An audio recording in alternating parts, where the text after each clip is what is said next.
Uma boa noite para vocês.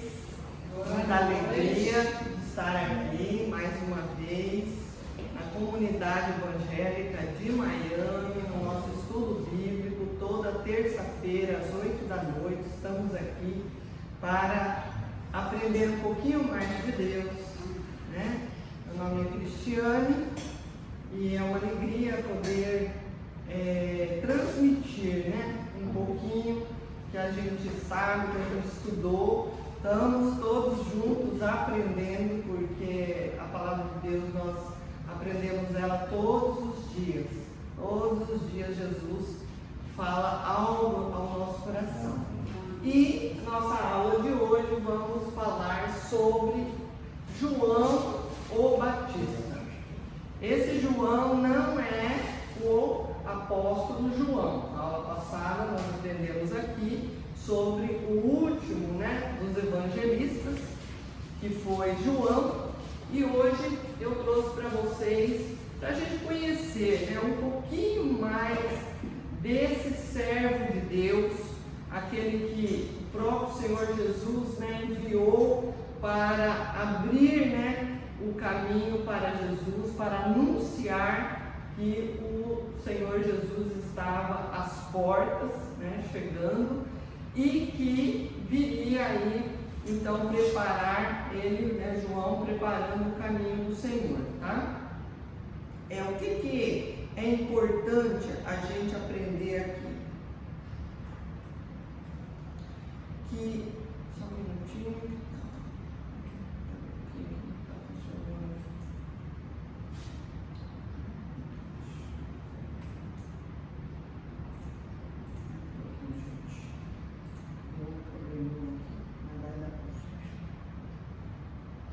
Bom, eu quero começar essa aula, então, falando da profecia, tá? A profecia da vinda de João está profetizada lá no livro de Isaías, que diz o seguinte: vamos prestar atenção para a gente entender realmente qual foi a missão, né, de João o Batista. Eis que envio ante a tua face o meu mensageiro, que há de pregar o teu caminho. Voz do que clama no deserto, preparai o caminho do Senhor, endireitai as suas veredas. Assim pareceu João o Batista, no deserto, pregando o batismo de arrependimento para a remissão dos pecados. E saíam a ter com ele toda a terra da Judéia e todos os moradores de Jerusalém, e eram por ele batizados no Rio Jordão. Vamos estar lá em setembro, né, em Jerusalém, confessando os seus pecados.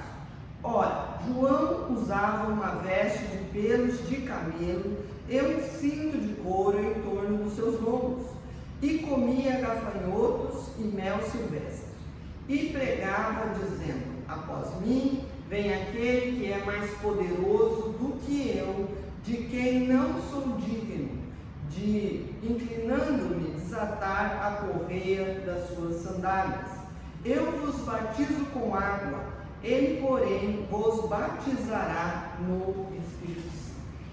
Olha que profecia tremenda, maravilhosa, profetizada pelo profeta Isaías há milhares de anos. E a gente sabe que essa profecia, todos os judeus naquela época entendiam que haveria de vir um Salvador. E no entendimento, a gente já falou isso antes, no entendimento dos judeus, esse Messias seria um Salvador que viria como um rei Davi, para libertar a nação de Israel daqueles que estavam ali oprimindo aquela nação, que no caso era os romanos, que vinham de Roma.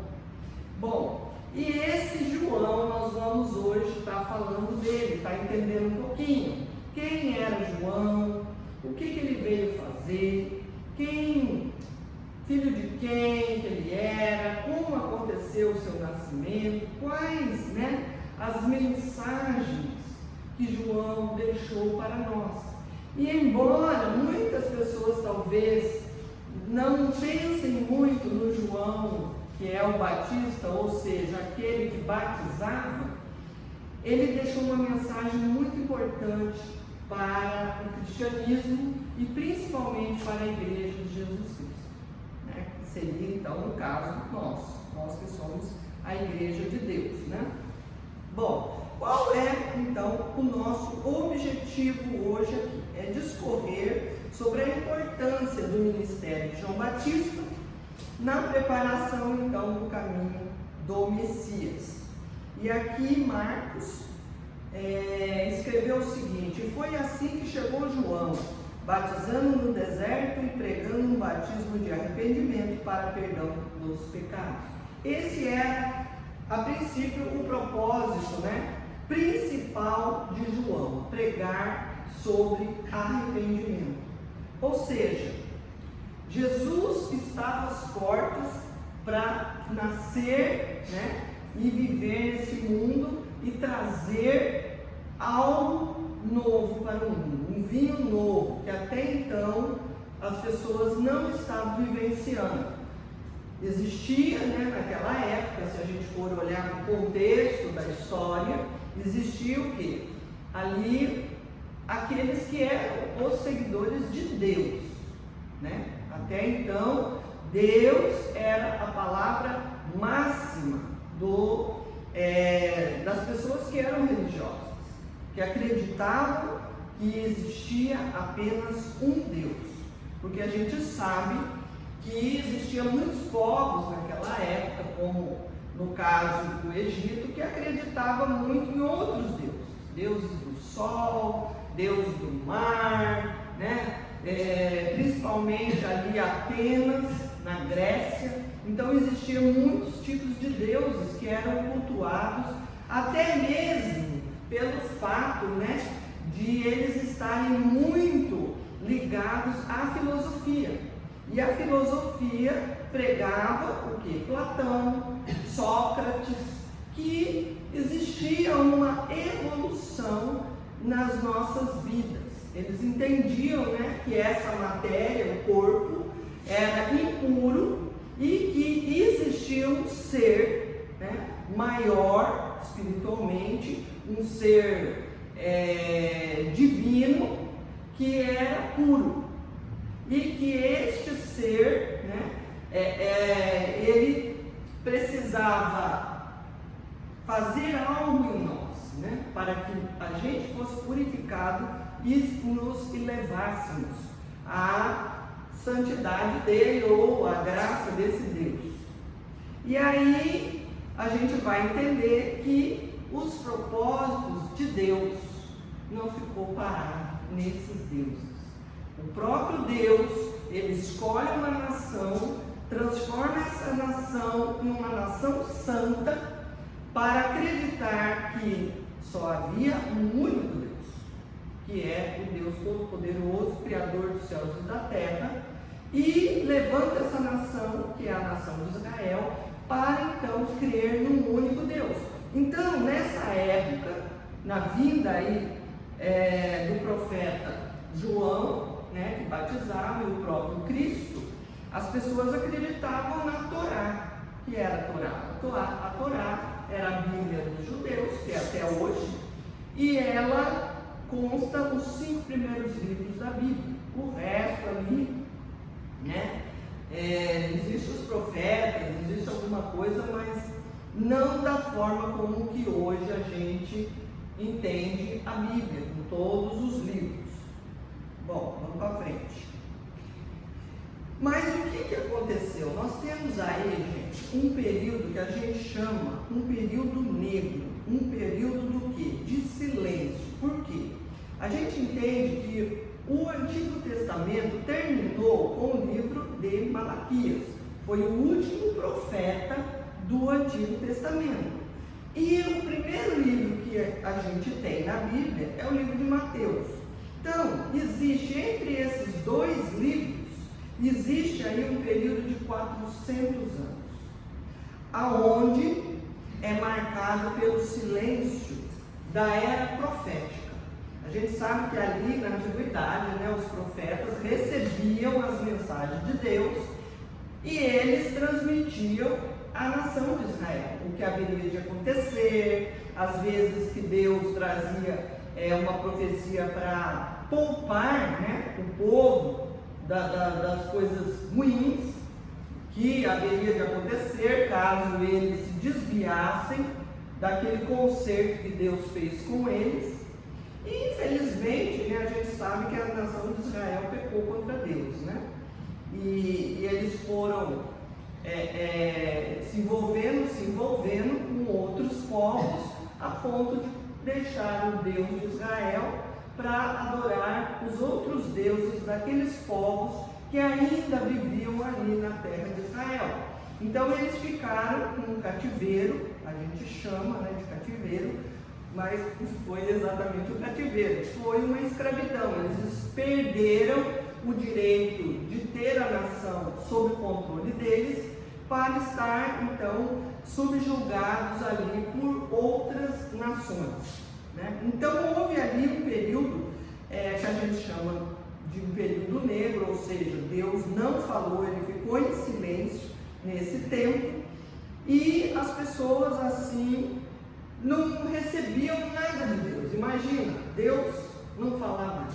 Pensa numa coisa terrível, né? Então, na antiguidade, os profetas, né, diziam: assim diz o Senhor, principalmente para os reis da época, né? A gente sabe que as profecias vinham para os profetas e dos profetas iam aos reis, que eram as pessoas que estavam ditando as regras para que o povo então seguisse o caminho do Senhor.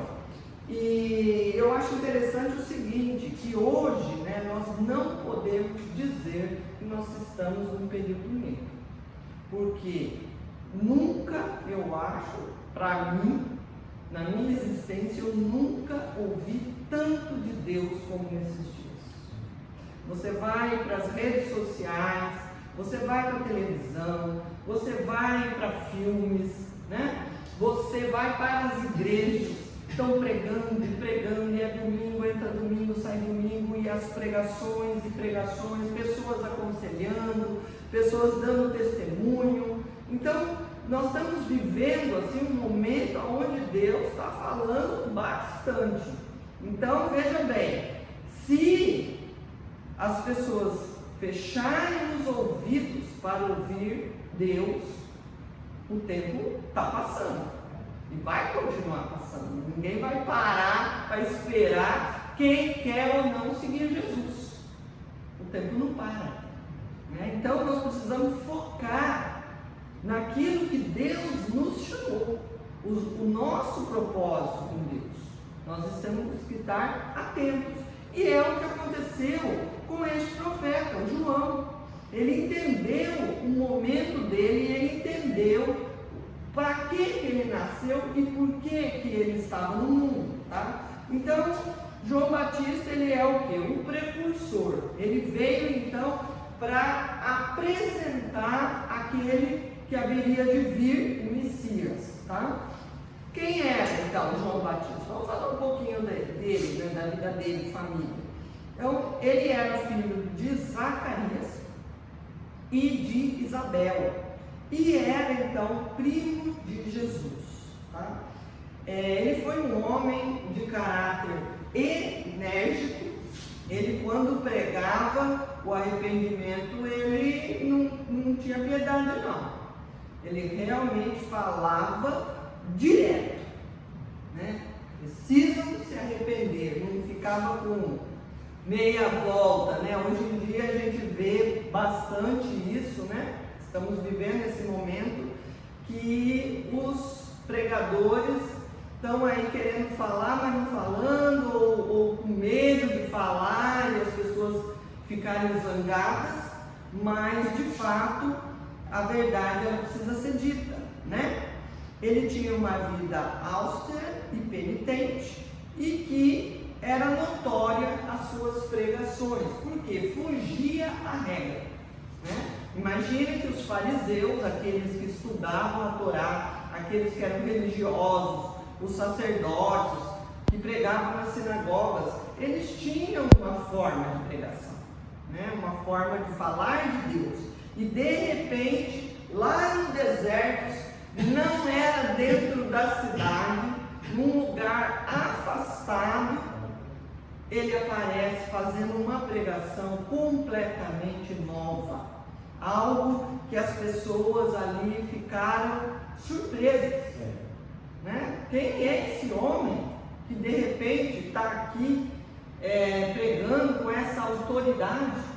Né? E ele tinha realmente muita autoridade, porque a Bíblia vai dizer que ele, quando foi concebido, ele foi já cheio do Espírito Santo dentro do ventre de Isabel. Imagina, um homem cheio do Espírito Santo já ali.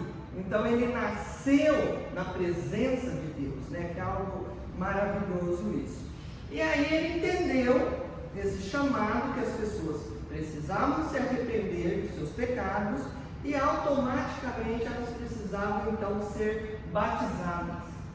Por isso que então ele virou o João o Batista, porque ele encaminhava as pessoas para se arrepender e se batizar. Por quê? Porque nós entendemos que o batismo é algo físico, né? Como se fosse uma simbologia da purificação, né? Então ele traz essa consciência de que as pessoas não estavam vivendo de acordo com a vontade de Deus. Ele chega ao ponto, né, se a gente vai ler algumas partes aqui, ele dizia o seguinte: raça de víboras. Pensa bem essa pregação, né? Até quando vocês vão fazer as coisas erradas e dizer que estão pregando Deus? Entendeu? Então, o que acontecia? Eles pregavam, mas eles mesmos não tinham a atitude daquilo que eles estavam pregando. Então, não tinha sentido. Pregavam uma coisa, mas a vida deles não correspondia àquilo que eles estavam pregando. Então, João então chamou eles de raça de víboras. Por que víboras? Porque Satanás usou uma serpente no Éden, né? Para poder enganar Eva.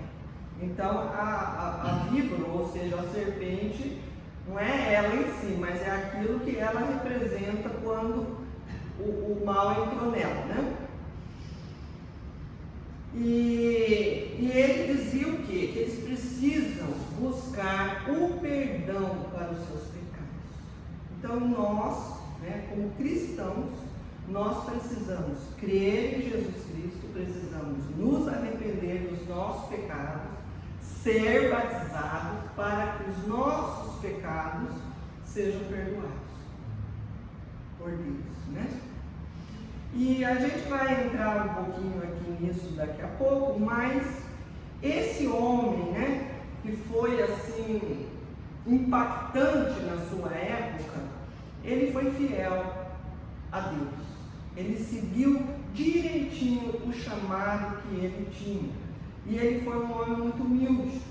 E ele levava tão a sério as coisas de Deus, e ele tinha um zelo tão grande por Deus e a sua palavra, que ele não se limitava a falar para quem fosse do pecado daquela pessoa.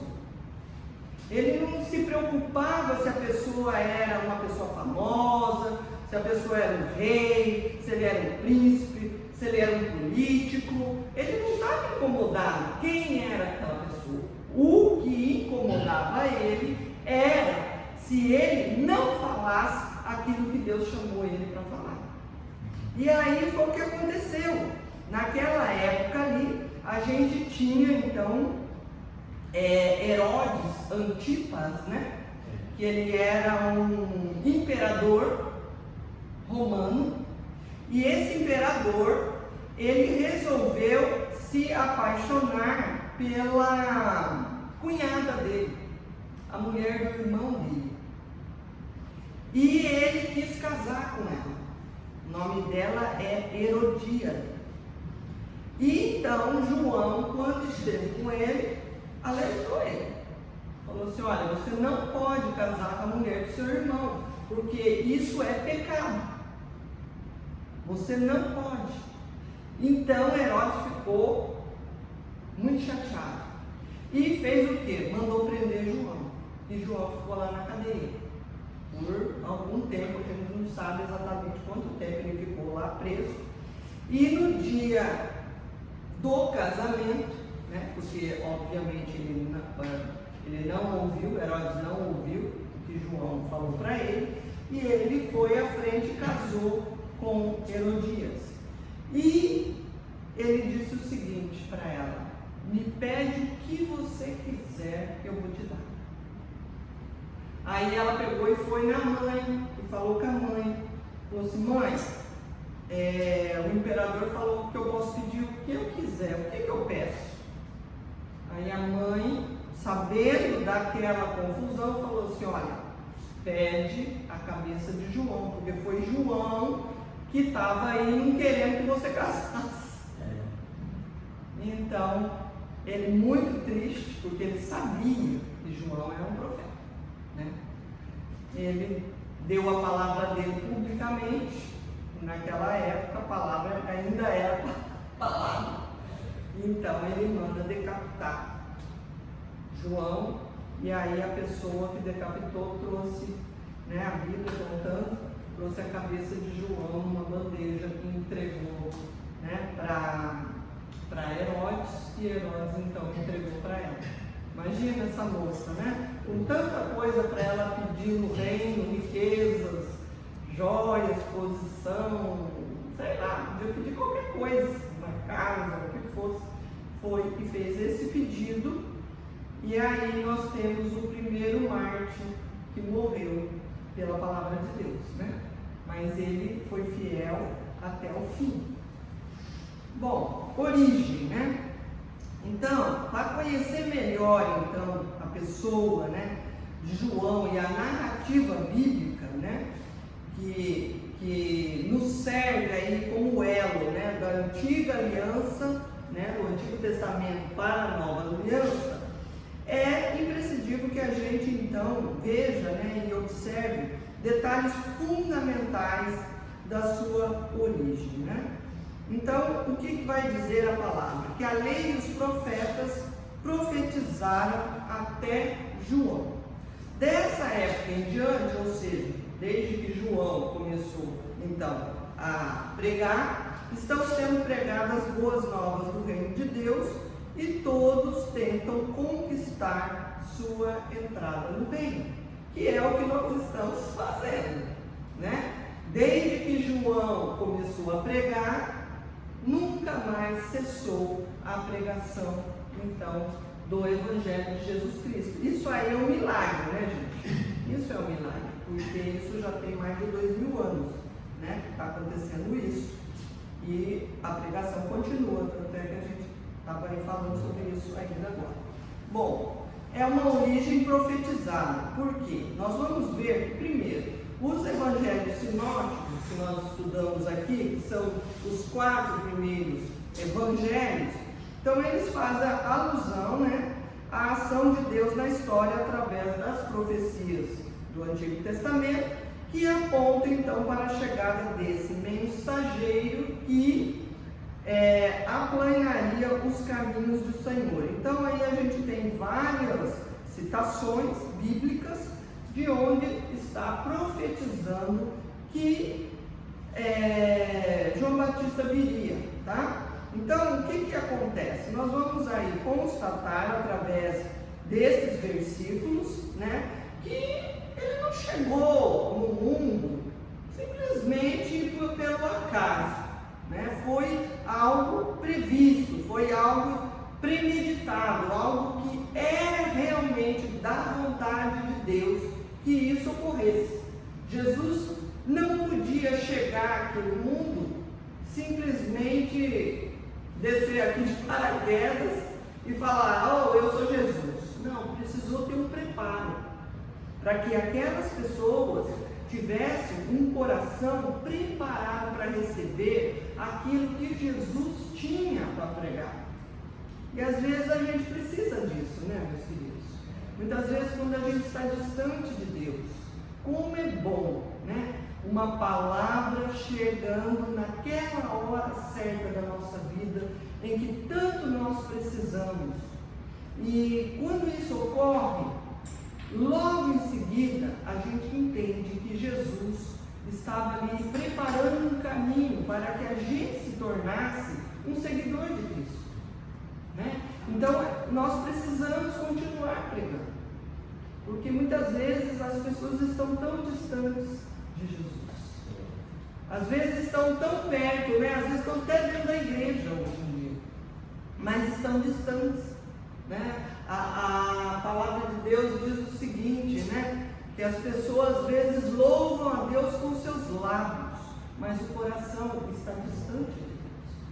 Então eu via isso. Por aqueles 400 anos de silêncio de Deus, o povo tinha se esquecido. Quem era Deus? Tinha se esquecido de adorar a Deus. Tinha esquecido que Deus tinha um propósito. Era como se Deus esqueceu de Deus, acabou, morreu tudo. Mas não, de repente lá no deserto surge uma voz que começa a clamar, né? E logo em seguida, então, Jesus aparece no mundo. Então, ele tem também uma origem milagrosa, tá? Vamos ver que fato é este, né? Que faz de João um milagre.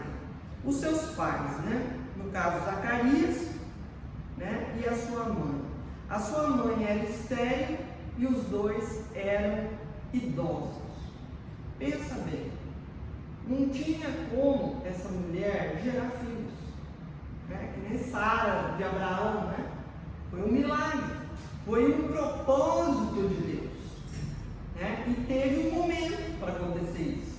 Não foi um momento quando ela era jovem, Isabel, né? Podia falar assim, poxa, já que Deus quer fazer alguma coisa, então que faça no momento que a mulher está no seu tempo ainda de ter filho. Mas não, Deus às vezes escolhe, né, diz a Bíblia, as coisas diferentes desse mundo para Ele glorificar o seu próprio nome, porque precisava ser algo diferente, algo inesperado, algo milagroso. E é interessante, né, que Deus escolhe esta família para vir esse profeta para anunciar Jesus. Veja bem, Zacarias, filho de João, pai de João, ele era um sacerdote. Ele fazia parte de um grupo sacerdotal que é considerado na Bíblia o grupo sacerdotal de Abias. Gente, isso aí é uma coisa que vinha lá do Antigo Testamento, né?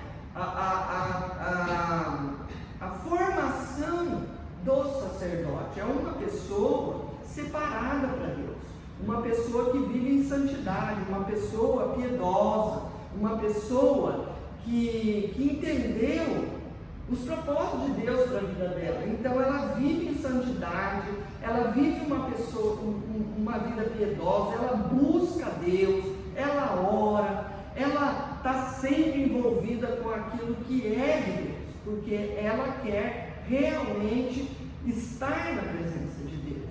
Então esse era o caso do Zacarias, tá? E diz a Bíblia lá também em Lucas 1, essa história está registrada em Lucas 1, de 1 a 25, que é uma história muito bonita, vale a pena ler, que conta que a Isabel, ela é descendente de Arão.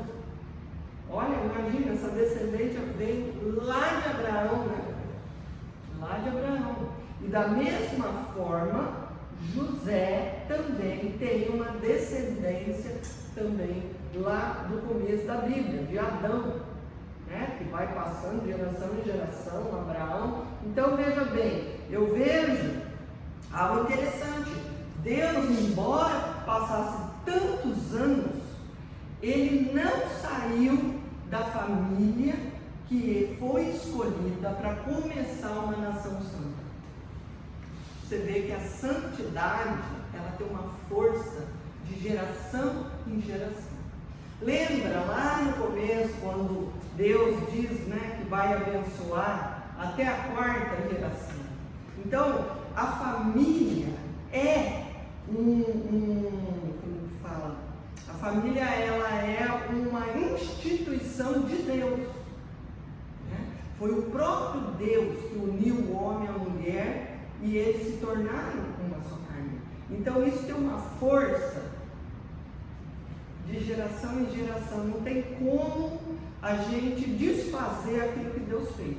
Embora muita gente esteja tentando fazer isso, destruir a família continua e vai sempre existir, porque é uma instituição santa de Deus.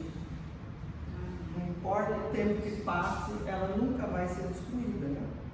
Bom, ele tem também, né, a gente já falou aqui, uma origem piedosa e, veja bem, com certeza ele foi influenciado pelo testemunho de seus pais.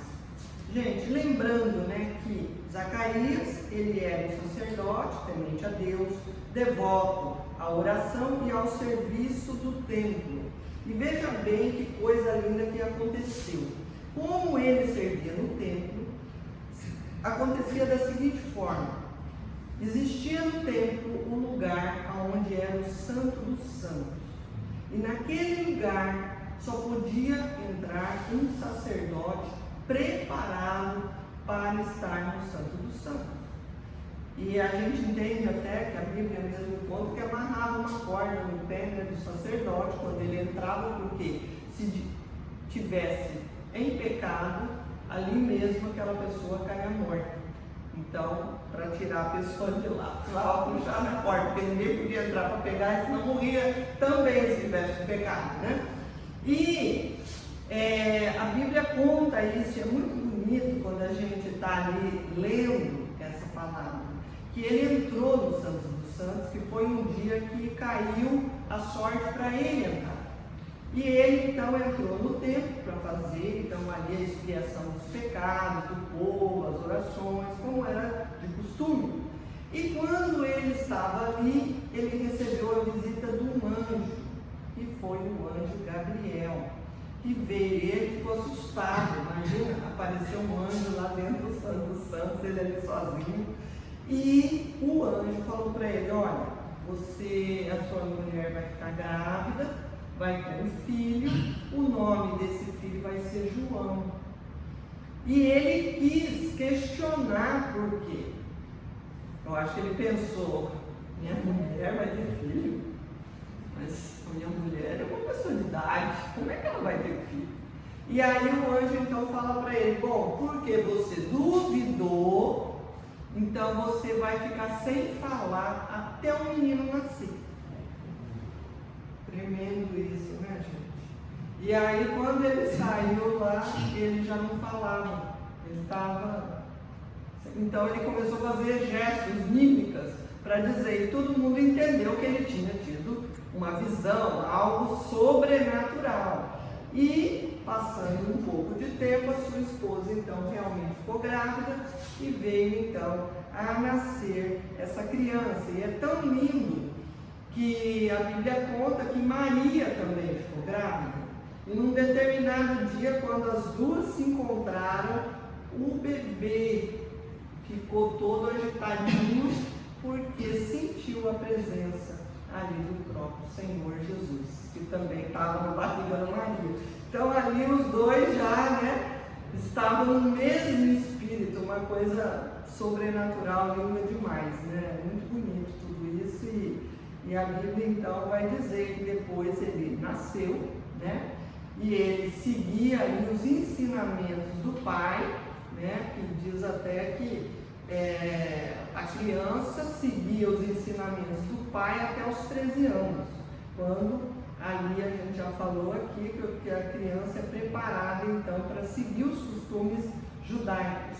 E depois dessa data, então, até essa data é a mãe que dá a direção, só que dali para frente é o pai, que começa então a trabalhar na educação do filho, para que ele então se torne aí um sacerdote. Então a Bíblia diz lá em Lucas 1,80 que ele crescia e se fortalecia no Espírito. Olha que lindo, né?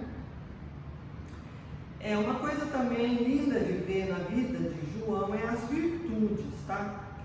A postura ética de João Batista é digna de ser imitada. Ele soube se portar virtuosamente mediante as situações que envolveram seu ministério, porque possuía algumas marcas pessoais, né? Aqui eu pus uma citação: pois ele será grande aos olhos do Senhor, jamais beberá vinho, nem qualquer bebida fermentada, e será pleno do Espírito Santo desde o seu nascimento. Que lindo, né? Imagine uma pessoa já nascer cheia do Espírito Santo, né, gente? Isso aí é um privilégio de pouquíssimas pessoas.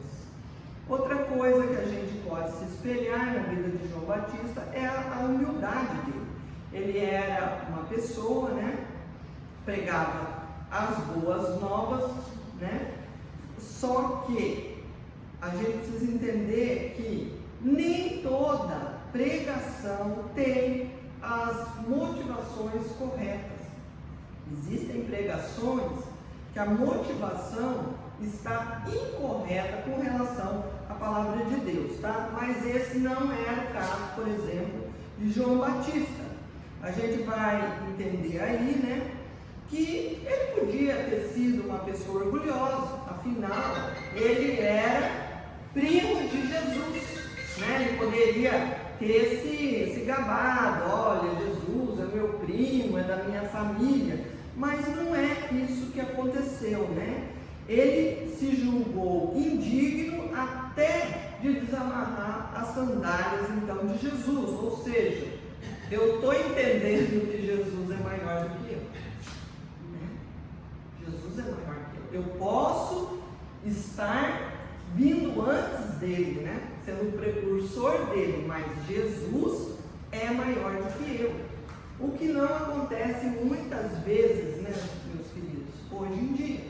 Hoje em dia tem muita gente querendo ser maior do que Jesus. Não é isso?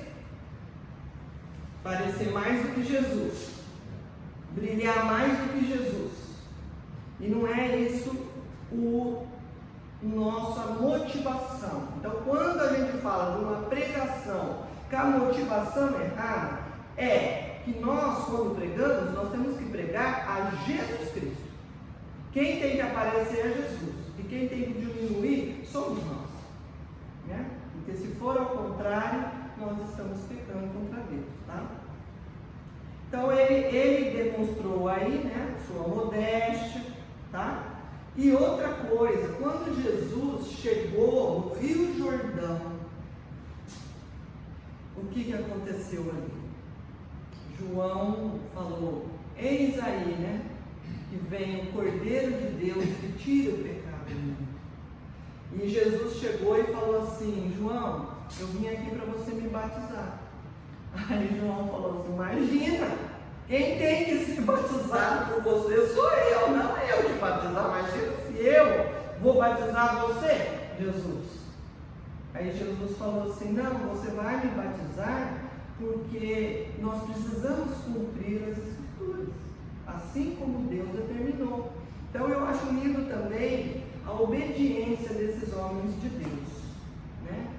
João podia falar assim: vem cá, né? Olha, todo mundo aqui, olha que eu vou batizar Jesus, viu? É Jesus que eu vou batizar, olha como eu sou importante, estou batizando Jesus. Não, ao contrário, né? Ele mostrou a humildade, ele mostrou que verdadeiramente ele não veio ali para aparecer, ele tinha que aparecer a Jesus.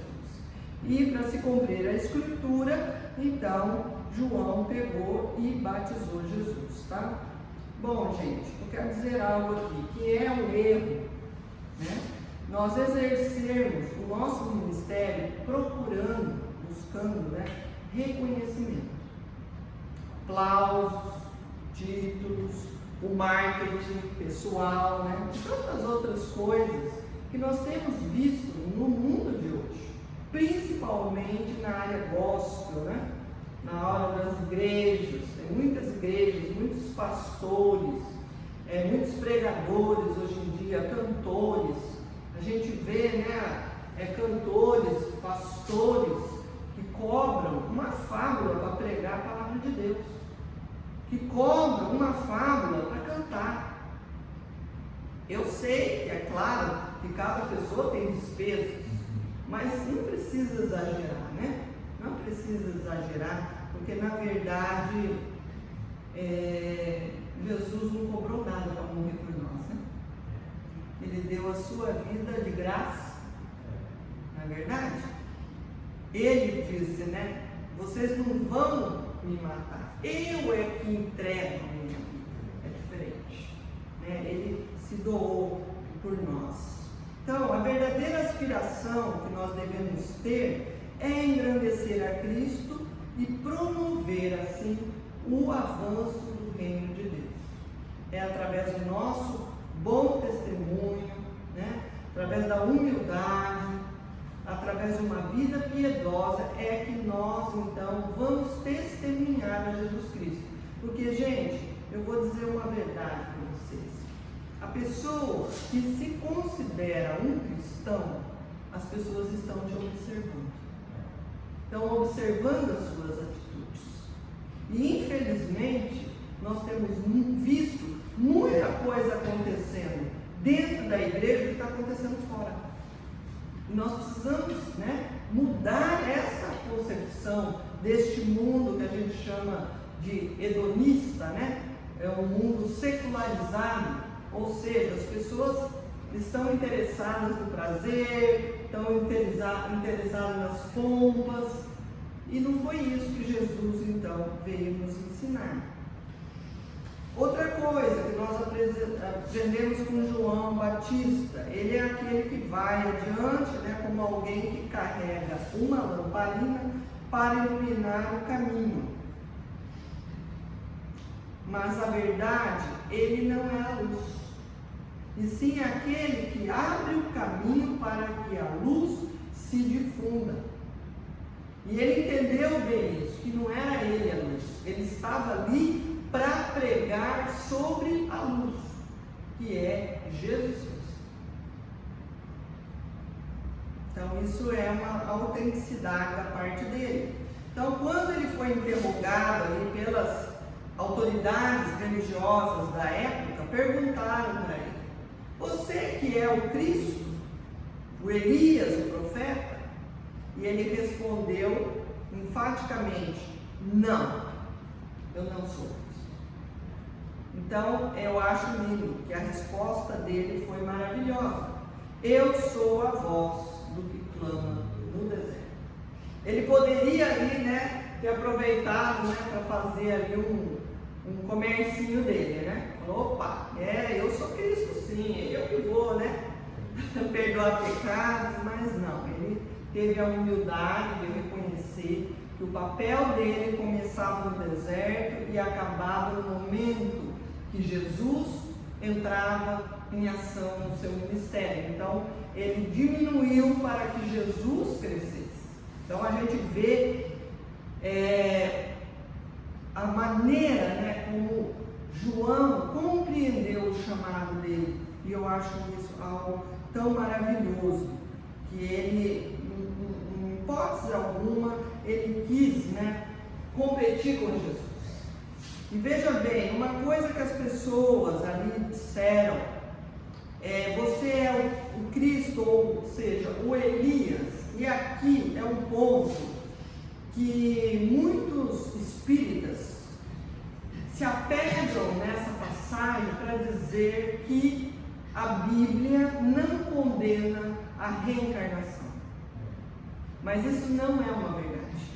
Porque, na verdade, o que é o Elias que foi profetizado que viria? Não é o Elias profeta que existiu lá no passado. É um profeta como Elias, da mesma envergadura de Elias, da mesma palavra de Elias, do mesmo espírito de Elias. Muito bem, entendeu? Então, essa é uma inverdade que pregam por aí. Jesus nunca foi a favor de consultar mortos, muito pelo contrário. Quando a gente vai em alguns versículos ali, eu não tenho aqui registrado no momento, mas posso passar depois, que Deus abomina quem invoca espíritos, né? A própria Bíblia diz que aqueles que invocam espíritos não herdarão o reino de Deus. Estão invocando demônios que estão por detrás dessa figura. Então, verdadeiramente, quando a gente vai estudar a Bíblia, nós não podemos tirar um versículo isolado para fundamentar uma religião. Isso aí está incorreto. E a gente precisa estar atentos a isso, para que a gente não caia na condenação, então, do diabo. Bom, vamos lá. Excelência. João, filho de Zacarias, arrancou dos lábios de Jesus um elogio. Pensa numa coisa dessa, né? A grandeza desse homem, tá? O que Jesus vai dizer? A gente, vamos voltar um pouquinho, né? Era uma época de decadência na fé, não se deixou, e ele, né, João, não se deixou levar pelas ondas de esfriamento, tá?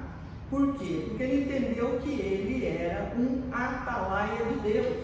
Aquela época o esfriamento espiritual era uma coisa muito intensa, porque Deus tinha ficado em silêncio por 400 anos.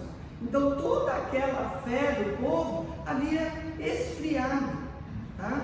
E Jesus então vai dizer o seguinte: com toda a certeza vos afirmo, entre os nascidos de mulher não se levantou ninguém maior do que João Batista. Mas ao mesmo tempo ele vai dizer: entretanto, o menor no reino de Deus é maior do que ele. Então, gente, nós precisamos entender essas coisas para a gente não cair em condenação, porque nós não podemos querer ser mais do que aquilo que Deus nos chamou para fazer. Se Deus chamou para fazer tal coisa, faça aquilo. Não inventa uma coisa maior do que Deus não te chamou para fazer, porque nós vamos cair na condenação. E João entendeu isso. Mesmo que ele foi um homem grande, pela mensagem que ele trouxe numa época onde havia um esfriamento espiritual, nem por isso ele era maior do que Cristo. O menor no reino de Deus é maior do que João. Ou seja, Jesus deixou bem claro: aqui na terra, meu querido, está tudo nivelado. Ninguém, né, Cristiano? Nem Ezequiel, nem Abraão, nem Jesus aí botou. Exato. Já falou logo dos nascidos de mulher, quer dizer, nem Abraão. Não, nenhum deles, com toda a sua história, o seu ministério. Não. Toda a honra, toda a glória, todo o louvor somente a Cristo, né, que foi enviado por Deus. Então, sobre o ministério, tá, dele, a gente precisa aí ter algumas lições práticas, tá? Vou correr um pouquinho aqui por causa do horário. Um ministério precedido pelo preparo. A gente entende que ele foi um homem preparado primeiro, né, pela sua própria família, tá? Por sua própria família. Ele também tinha muito conhecimento do Antigo Testamento. Então, essa história de vir falar assim: eu não preciso de Bíblia e quero servir ao Senhor, desculpa, mas não é bíblico. Porque todas as pessoas que serviram a Deus sabiam e conheciam a palavra de Deus. Você olha para Paulo, você vai para João, você vai para Marcos, você vai para Lucas, né? Você vai para os profetas daquela época, todos estudavam a Bíblia. A Bíblia da época, a Torá, mas estudavam. Eles sabiam e decoravam até todas aquelas leis, eles sabiam do que eles estavam falando. Então ele era um homem muito preparado, ele teve uma educação extremamente rígida, né? A vara era usada com rigor, tinha a responsabilidade do ensino, né? Que foi vindo da sua mãe, desde os 4 anos de idade, depois foi educado então por seu pai, né? Com o estudo da Torá. E isso nós vemos através da Bíblia, né? Tudo está registrado para a gente então consultar a Bíblia e ver que verdadeiramente ele era um homem preparado, porque ele tinha interesse em conhecer a palavra de Deus. Então, querido, aqui, obreiros que almejam dedicar o melhor de suas vidas na obra do Senhor não podem prescindir dos cuidados quanto ao desenvolvimento ministerial.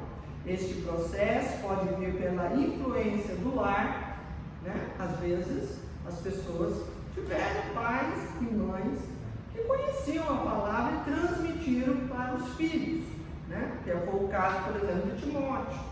Quando a gente vai ler o livro de Timóteo, a gente vai ver ali que a avó, a mãe eram mulheres crentes em Cristo, né, o Filho de Deus, e transmitiu então para ele desde pequeno. Por qual outro caminho que a gente pode chegar ao conhecimento? Pelo discipulado, é importantíssimo. Pelo estudo bíblico, né, o que nós estamos fazendo aqui hoje.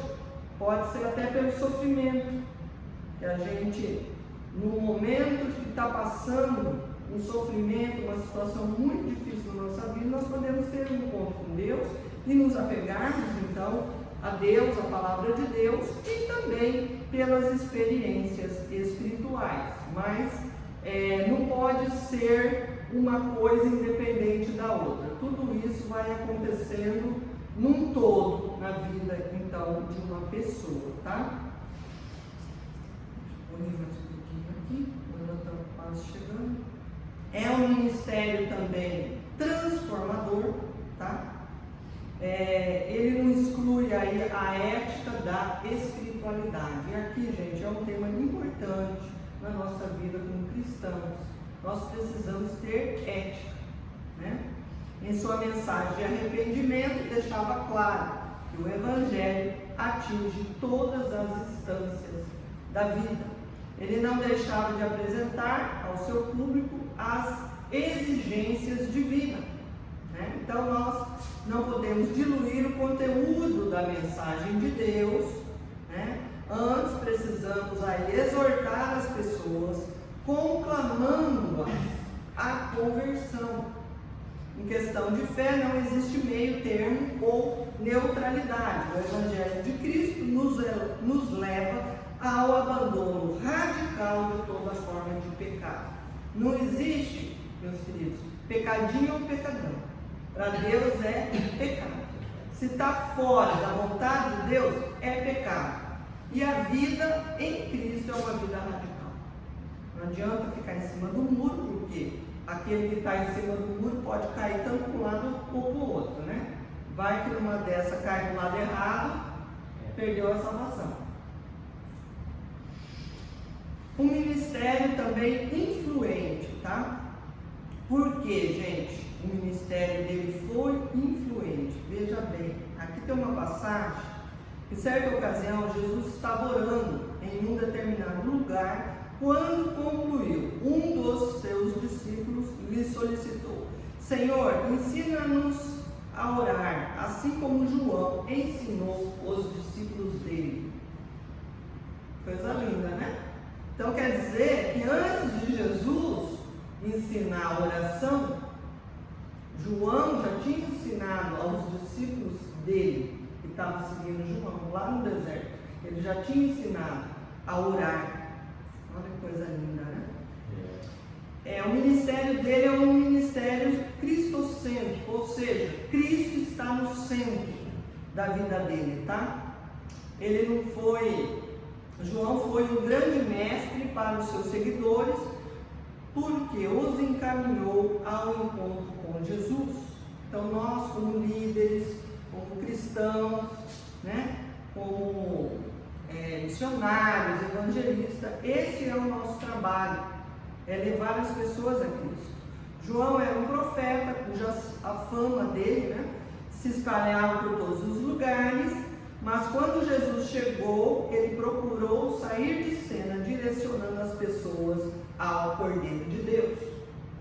Olha que coisa tremenda. Então ele foi o quê? Um arauto de Deus, que proclamou, né, a importância da notícia de Jesus. Ele, o Messias, está chegando. Então, conclusão, João Batista, ele não quis criar para si um fã-clube. Precisamos cuidar disso. O obreiro cristão não trabalha para criar em torno de si um círculo de admiradores. Antes, orienta seus liderados para Jesus, a fim de que estabeleçam com ele uma relação pessoal e fecunda.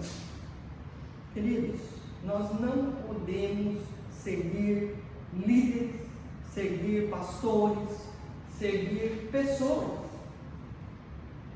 Nós nos convertemos para seguir Jesus. Então, se em algum momento da nossa caminhada cristã nós começamos a seguir um líder que não está obedecendo a palavra de Deus, saia dele. Saia dele, porque é laço. É uma arapuca do diabo. Porque a pessoa está te direcionando para um caminho que não leva a Cristo.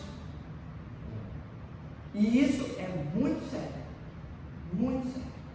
Nós precisamos levar então as pessoas para Cristo, porque é Ele que vai salvar a vida de cada um de nós. É Jesus que salva. E não adianta ir na aba do chapéu de um e do outro, como diz por aí, que na hora do dia do juízo nós vamos ser julgados individualmente. Gente, já deu meu horário aqui, o que falta aqui? Eu vou ter que pular aqui alguma coisa. Olha um monte, eu vou ter que pular, não vou poder. Tá, vou falar só esse último aqui. Exigiu, então, sacrifício, né? O trabalho todo que João teve. Por partilhar do mesmo destino do Senhor, o pregador do deserto também foi caluniado. Mas o que valia para ele era a sua reputação perante Jesus e não o que as más línguas diziam. O próprio Herodes, que havia encarcerado João, o tinha em alta conta, mesmo tendo sido confrontado pelo profeta. Veja bem, né? Eu acho isso interessante, porque ele foi confrontado pelo profeta, mas ele continuava tendo uma posição elevada para o imperador. Por quê? Porque talvez foi o único que falou a verdade para ele. Ele foi confrontado? Sim, mas pela verdade. O profeta não foi lá e falou alguma coisa para ele que era mentira. Por isso ele sentiu tanto quando a sua esposa pediu a cabeça de João. Ele nunca que ele esperava que ela ia fazer isso, né? Mas o que você quiser, deu muita liberdade para ela escolher. Né? Para escolher. Então foi a contragosto que ele deu essa ordem aí da decapitação. E ele foi caluniado, no caso, João. Por quê? Porque ele estava falando a verdade. Né? As pessoas estavam caluniando ele, estavam perseguindo João. E sempre vai ser, né, gente? Essa história se repete. Todas as vezes que a gente quiser seguir a Jesus Cristo da maneira como Deus se agrada, nós vamos ter inimigos. As pessoas vão te perseguir, vão te desprezar, vão te caluniar, mas eu acho lindo isso. João não ficava olhando para as pessoas, ele olhava para Cristo. Ele sabia que ele estava fazendo a vontade de Deus, e isso para ele já bastava. Hoje João estava no céu. Com certeza, pela fidelidade dele a Cristo. Bom, conclusão, gente. Eu quero ler essa conclusão, acho importante. A integridade de João deve ser imitada por cada um de nós, a sua integridade. Em um tempo marcado notadamente pelo relativismo, intolerância e hábitos mundanos e perda de referências, éticas, é importante, urgente que os cristãos sejam corajosos e se levantem para reprovar, então, no caso, a dissolução, a mentira, a corrupção, a demagogia e os jogos de interesse. Devemos sim viver os valores absolutos, da palavra de Deus. Amém, queridos? Então, eu agradeço a você que esteve com a gente, acompanhando mais essa aula, e na próxima terça-feira estaremos aqui com uma palavra para o seu coração. Muito obrigada.